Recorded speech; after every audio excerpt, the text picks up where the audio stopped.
Diablo was my first gaming love. It brought me into gaming. It truly brought me into gaming. I was a Diablo 2 player, so I was really excited for the new game. It was the perfect game to play cooperatively with my friends. I still get cravings to play. I know many people who create great costumes from Diablo 3. I'm able to find people who share my passion with me and also love the characters I love, and I think that's the best and the great aspect of the community.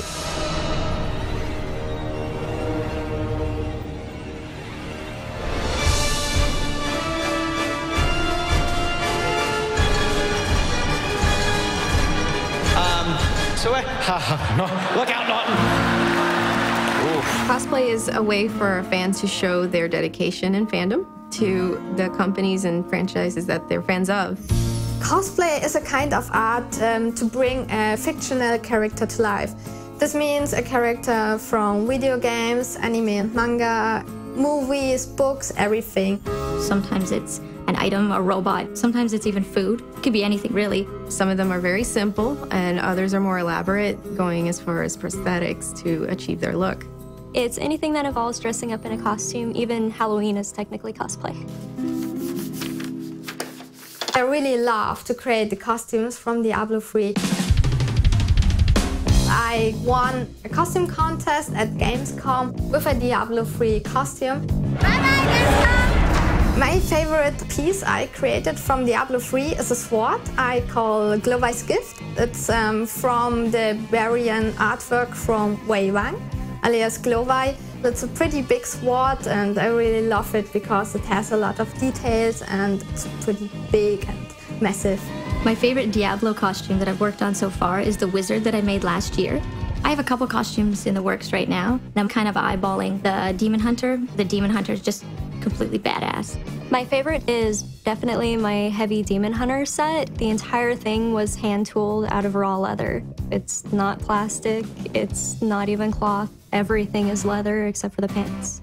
My favorite Diablo piece has to be the Mistress of Pain. I debuted it several years ago at BlizzCon. It was an adventure to make, an adventure to get to California, and very, very much my favorite.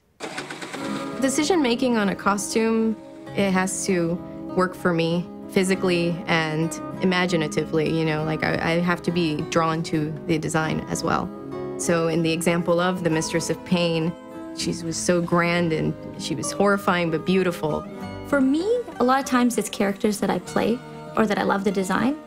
And I'm sure a lot of cosplayers play a character or they see a concept and all of a sudden it clicks. They're like, I have to make that. Usually something catches my eye and I just sit there and fixate on it for a while. This is Legendary Weapon Valinir that I made to go with my Priest tier set. This is what I made because there was no way I would ever get this in the game. It's completely artistic instead of trying to think about what will win a contest or get the most attention at an event. I decide basically on the reference art. If a reference has many details, a big armor, a big prop and everything, I say, I want to make you. You see, pretty huge, pretty bulky and pretty raw, massive. I love it. My favorite part of the cosplay process is once you've decided a character that you want and that excitement, you start researching and then you start planning. And I often can talk about hours, just like ideas. How am I gonna do this? What am I gonna do? What material? How am I gonna make this thing attached to my back, huge wings or whatever it is. I gotta say the hardest part of the costume was actually the spider legs and the abdomen. The mechanics of the legs, how it was gonna be held to me and how it was gonna make it across the stage without falling to bits. Assembly for the costume took a greater part of a year. It was a lot of taking it to work with me. At the time I was a flight attendant, so I was taking parts of the costume with me on the plane and actually sewing on the plane to get this costume done because time was of the essence. Lorraine Torres is the grand winner! The Mistress of Pain! It was incredibly rewarding to find out I won. I actually burst into tears the moment it was announced, and you couldn't even see it because my mask was absorbing the tears, so. How do you must feel great, right? Yeah, very good. One of the most, hands down, incredible moments, yeah. For me, the most rewarding thing is actually getting to meet the developers for the games that I make the costume for. And just seeing their reaction and how appreciative they are is so fulfilling. I love it so much. Some of my favorite moments are the times that I spend backstage with other cosplayers, because you have the newcomers who are really nervous and you just try to talk them down and reassure them. Then you also had the vets, so you could sit there and talk shop the whole time, talk about techniques and just trade stories. Convention day is probably the worst day and the best day for me. Best because I'm showing off the costume, but worse if I'm not done with something, which is usually the case. Cosplay is pretty exhausting. The prop I wore at BlizzCon had about 10 pounds and I carried it over 10 hours. I wanted to participate in the costume contest and also in the dance contest. The only proof that I was on stage was a video on YouTube. I had to totally black out, and in spite of that, it was pretty nice because I managed to wear this costume at the end. We as cosplayers make enormous sacrifices just to give other convention goers like a show. The steps involving design with a costume, you have to start out with drawing. This is before you touch fabric, before you even buy anything. Just sit down with a piece of paper and figure out how this would happen in real life. After that, it's a lot of scouting up materials. Is it better to use fiberglass or is it better to use some leather? And then, of course, pattern making, which is a huge deal. They don't make patterns for this kind of stuff that cosplayers make. It takes a lot of time.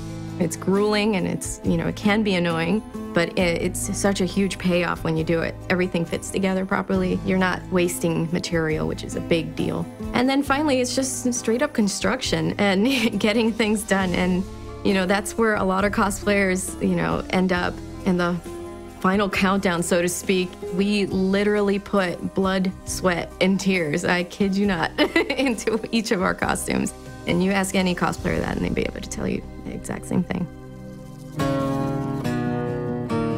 Usually my workspace is pretty messy, and when I'm in my full work mode, you are even not able to see the ground of my room anymore because everything just lay around and it's very unorganized and very dirty and stuff.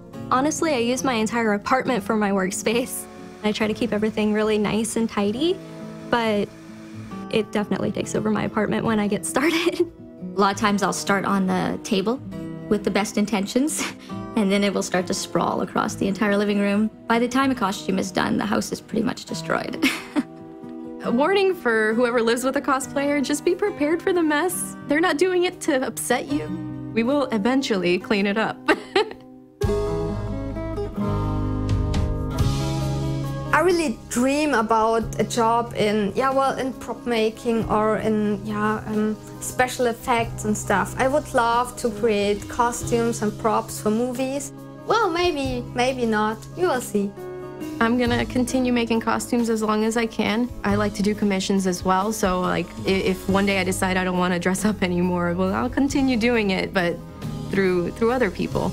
For me, cosplay will always just be an artistic hobby. These are all just sculptures to me, so I look at them as artistic pieces. It has a lot of special meaning to me, and it just makes me even more motivated to put that passion into my cosplay.